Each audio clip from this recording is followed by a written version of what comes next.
This is why I will go. So, It was only from his want to tell you some stuff about this.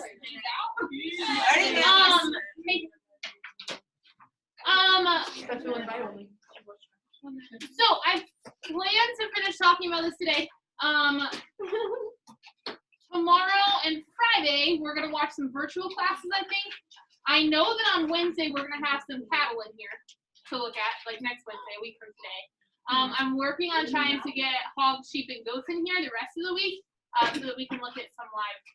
Yeah. Wait, this week? Cattle will be here on Wednesday. I know that. But. Okay.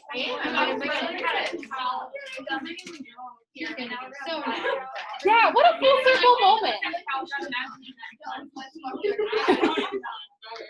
All right. So, quick review of some things. Hey, Okay, just this one. Hey. Oh, 190. Back gang, get it together. General traits, we talked about the 5 things that we evaluate in market animals. So the first was the degree of muscling. Number 1 rule, start from the bottom, work your way up, right? Start where that animal hits the ground. Degree of muscling, we want a wide stance in between the back legs, wide across the butt, and that butterfly effect across the back. So extra thick, under thick. Talked about the degree of finish. So how perfect of a well done animal are they? Are they a little overly fat? Are they a little under fat? Are they just right? Are they Goldilocks? Which cup of porridge are they? So talked about looking at the flank, right? Does it pull up there? Or is it straight across? Is it extra filled in? Are they heavy in the front? We talked about growth capacity or volume. So do we have a, I think I used the example in the, that's in this class too. Okay. The Alexis Howard versus Mr. Morris comparison, right? Which one has a bigger frame? Which one can you comfortably fit a little bit more mass into, right? I mean that in a fine way. Don't tell Mr. Morris I called him fat. But you obviously, he can carry 300 pounds a little bit better than Alexis could.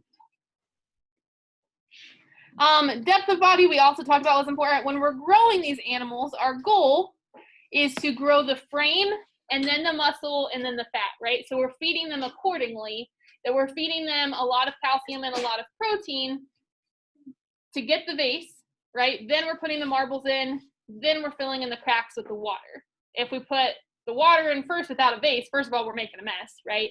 If we put the water in the vase before the marbles, we're gonna spill everywhere. So you wanna develop that frame, grow that structure. You wanna fill it in with meat, so that's why we feed the heavy protein diets at the beginning, and then develop that seam fat and stuff later. So as far as growing our animals to get that really cool end product. Remember we talked also that length is flank to flank, not butt to head. So the other day we started talking about structure and soundness. So structure meaning how well are those joints put together, right? Are they crooked? Are they knock-kneed? Are they spay-legged? Do they have a hitch in their giddy-up, right? We had a lot of pigs when we were little. We talked about it sometimes when they walk on concrete for too long, they kind of get an arched back instead of being able to really relax and pull that out. So that's just kind of like when you get phone necked, right? I call it phone neck anyway, where like you have your head down like this too long, and then you kind of see people starting to walk like this, because they're on their phone too much. So that type of thing too. So sometimes with good structure, the main place you're going to see this is by the rump. So if they fall off the rump or if they extend out through that, and also just looking again at how they walk. So soundness is how well they walk. That is what that word means. How well do they move? How loosely do they move? So we talked about this a little bit the other day, that when you have too much muscle built up too quick and not enough fat or not enough balance in the diet, is you start to see, especially I think in pigs, but you'll see it in other animals too, where they'll actually move like their whole hip just to move their leg, like they almost bend at the waist to like kick their legs around. So sometimes you'll see where they kick inward when they walk, like that, or they walk outwards where they're kicking their leg like that. So that's just the fact that they're way too stiff that they can't move very fluidly. So that could be because they built up the muscle too fast when they were raising that animal. It could just be that they are too stiffly built. When you're looking at soundness, again, the first place that you're going to look at that is our main number 1 rule. Start at the ground. I'm going to sing it every day. You can't stop me. From the bottom, now we're here. I put that on my freaking thing. What? I put that on my She little is. thing. Yeah, this is my casual. That song's gonna come on at a dance and we're just all gonna be like this, like, pigs. We're like livestock.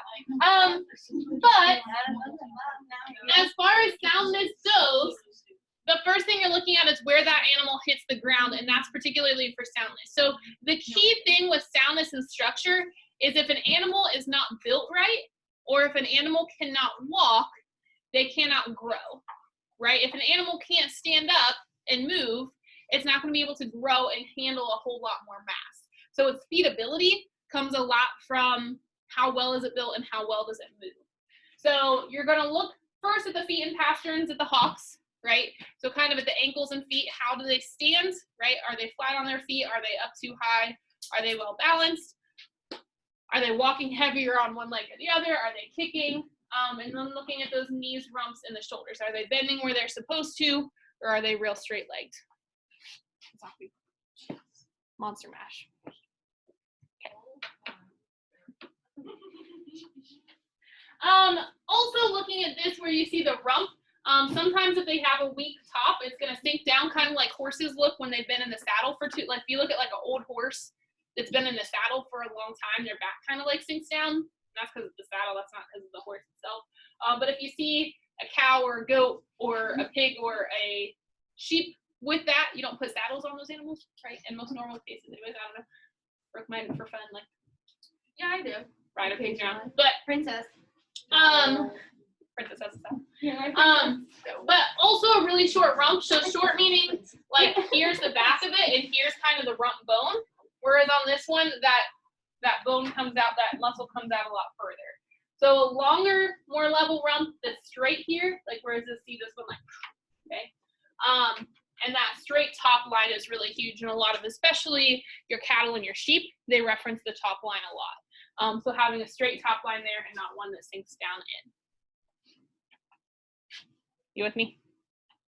So looking at the feet, then the back, then overall kind of composition. So feet should be big. I'm going to kind of read this to you because this gives like specific stuff. Feet should be big with large and even toes. So y'all make fun of me for my toes. Okay. Good thing you were used to watching the toes. You look at I me. have never seen your toes. Animals. Yeah, Okay. On that survey, like 15 people said that my quirkiest trait was my toes. Oh, I did. Rude. This woman, literally, She I moves officer her. retreat. She moves her. I was like, Miss Mullet, can you hand me that pen? She picks it up with her toes. No, you didn't. Gives it to me. I was like, Listen, this is why I have no core strength. I don't bend over to pick things up. I just grab with my toesies. That's what I do. I don't know. I'm wearing shoes most I times. think your toes intimidate you. I feel like when I'm in public, usually they're covered. Like, I feel like that's a second date thing when they see your toes. What? Unless they see your toes on the second date, you might want to. No, but like if you're at your home and like you're in your living room like barefoot, like Socks. I don't like socks. They're constricting. She's even wearing socks right now. Yeah. I'm not these shoes. I always No, you have don't wear such a socks. bad hairline in freaking summer. I don't wear flip flops. I cannot stand feet. It's disgusting. If my toenails are painted and clipped, they're My fine. But feet if they need- aren't, I'm wearing socks. My feet need to be free. Okay. I thought she was about to take off her shoes. I was like, I'll throw a pen at you with my feet later if we have time. The She's weirdest like thing that I've episode with Tori. That's officially going on record as the weirdest thing I've ever done. When she like does the little pen at you later with my feet if we have time. Okay. Sophia, should be large. The pasterns, which is kind of like your forearm shin area, should be set at a slight angle to set the feet squarely forward. So they'll kind of almost bend in the back. Hocks, which is basically the ankle, should be a flat, clean bone with about 20 degrees of bend to allow for flexibility and power. They should not be puffy, okay? You got cankles on your pigs, not a good sign, okay? Possibly, okay, probably not a good sign. So really between your pasterns and your hocks, you're looking for something like, there's your 45-degree angle on your pastern, and then like a 20-degree angle on the hock.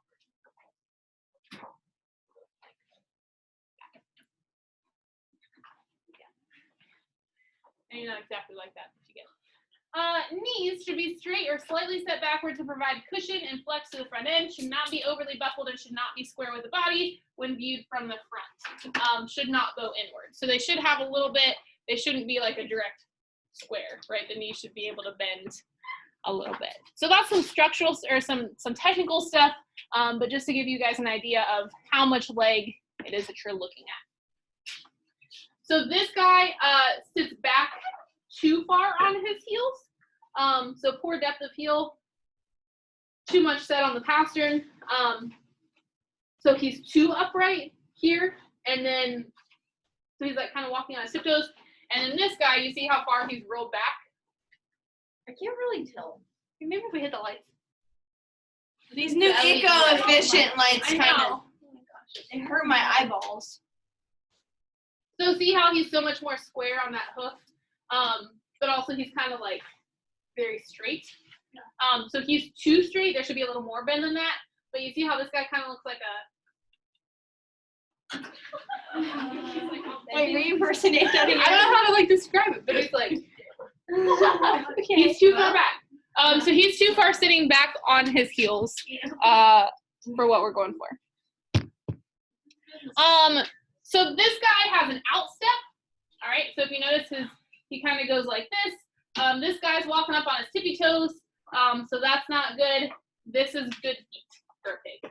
He looks like he's on his tippy toes. He does. I think it's just a different angle. The dew claw should not ever hit the ground though. And the dew claw's kind of hitting the ground on this guy. So that's a little bit too much.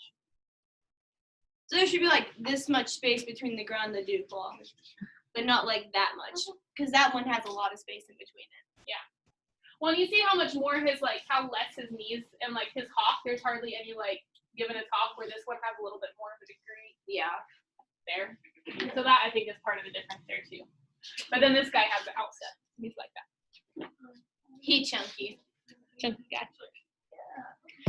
So again, this one is way too straight and his hock is too much of a straight line. So that's not good. This guy has puffy hocks. So again, why you don't want to hit, if you ever show pigs, why you don't want to hit them on their ankles, because it'll actually swell their hocks. Also don't want to hit them on, usually go for like the neck area to drive a hock, because you don't want to bruise the meat either.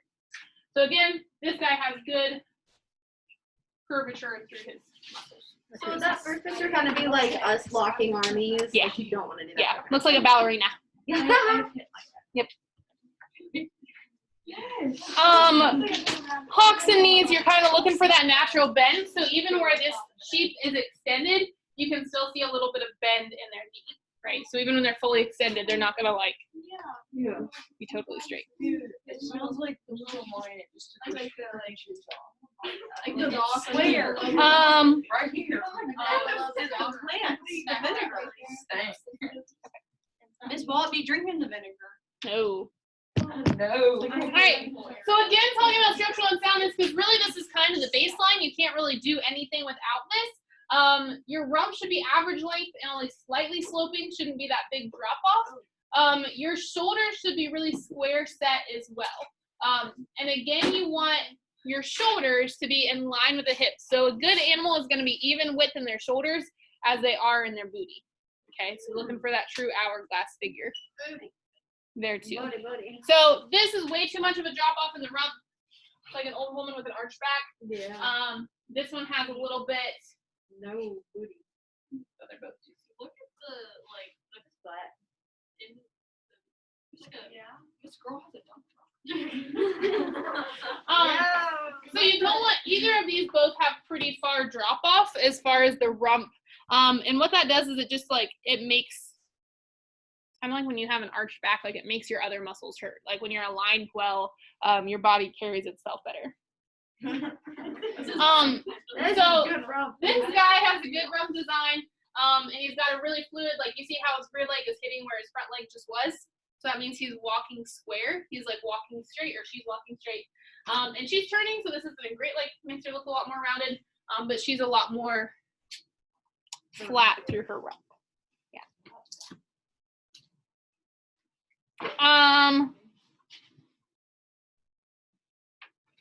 So you see how this pig on this side, like it's straight from like his shoulder to his leg is like a direct straight line. Is this making sense to you guys? So really neither of these are good. Because they're both way too straight coming off of that shoulder and straight, so it's almost like they're front loaded. So it limits their range of motion. And then this is what you want in the shoulder. So where the shoulder is here and then the leg's kind of like down from that. I don't know if I'm explaining this very well or not. Probably not. The pictures up. Okay, that's good.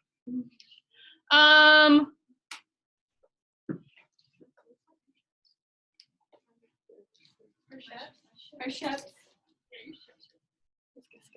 Okay. Beth, do you have good chefs?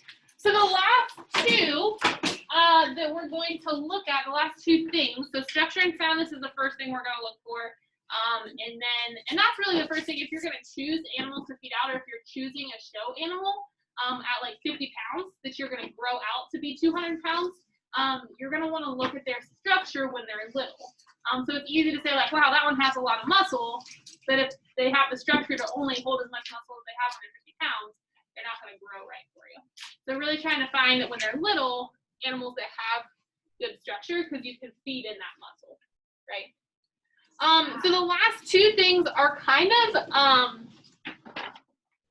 less technical and more like, what's the word I'm looking for? Objective? Subjective? Subjective.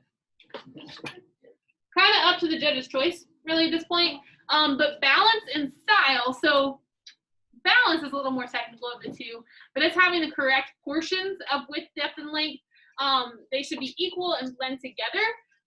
So basically, not having an animal that's 7 feet long, but then like 2 feet high, right? You want it to be proportionate to itself. So looking for a good balance in the respects. You also don't want them to be super long and then like this wide, right? That doesn't help you any. The goal is that if you cut the animal in half, okay, both sides are going to fall to the center. So you want enough length that the hip or the head and the rump aren't going to pull it outwards. That if you cut that animal in half, it would be balanced enough that both sides are going to fall inward. So that's where the good stuff is. Style is really just eye appeal. So sometimes you get two animals in a ring, and they're very comparable, and you know, you'll hear judges on the microphone say sometimes, you know, if you could very much so convince me otherwise, but I'm going to set this pair of 1 and 2. If you wanted to do it 1 and 2 for these reasons, I wouldn't disagree with you, right? So sometimes it does come down to personal opinion, personal preference on what they prioritize in the show ring, if it's structure, if it's soundness, if it's balance, if it's muscling, if it's finish. Different judges are going to prioritize those things differently. But style is just eye appeal. So sometimes if you have an animal that's been well groomed and well cared for, and it's clean coming into the ring, you've worked with it and it moves really nicely, right? It's not real tight. That's just going to win out because it's got those style points. Kind of like we talked about in Parley Pro, having those style points, but just that extra little touch that kind of helps them win out sometimes. So it's nothing technical about the animal, but just them looking nice. Now you can't place a class based on style alone, right? But it does help sometimes if you get down in the nitty gritty trying to decide between two animals. Cool. So looking at these animals overall, this one is really smooth here. It's got a nice kind of transformation between its neck to its shoulder to its legs. This guy is real short here, real heavy on his shoulders, and has a lot of his brisket, He comes, you see how he's shallow through here? We talked about that flank should make a 90-degree angle. He really sinks up in his flank a lot. And then even if you look at his butt, you see how kind of his butt is like forward leaning a little bit. So he could be a little bit more square. He can have a little bit more rump to him and just kind of be set in that a little bit better. So this guy, if we cut him in half, right down the line, which way is each side gonna fall? One's gonna fall this way, one's gonna fall. They're both gonna fall forward. Yeah, they're both gonna fall forward, right? Probably. So this one's gonna pull us in. He's already front leaning on his, which you want both sides to fall towards the center. But so this guy's gonna fall in. He's super heavy up here, so that's definitely gonna fall that way. So that's not necessarily a well-balanced animal because he's really highly developed in his front, but he's not equally as developed in his rump. So that's not. Standing on a hill. I don't think that's it. Even if he's standing like the opposite way on the hill where like his front is up, I still feel like he would fall forwards. Not roll down the hill. Yeah. I feel like it'd just be like falling upstairs kind of like man. Oh my gosh. Roll down the hill. You love falling upstairs. I've done it. It's gonna float.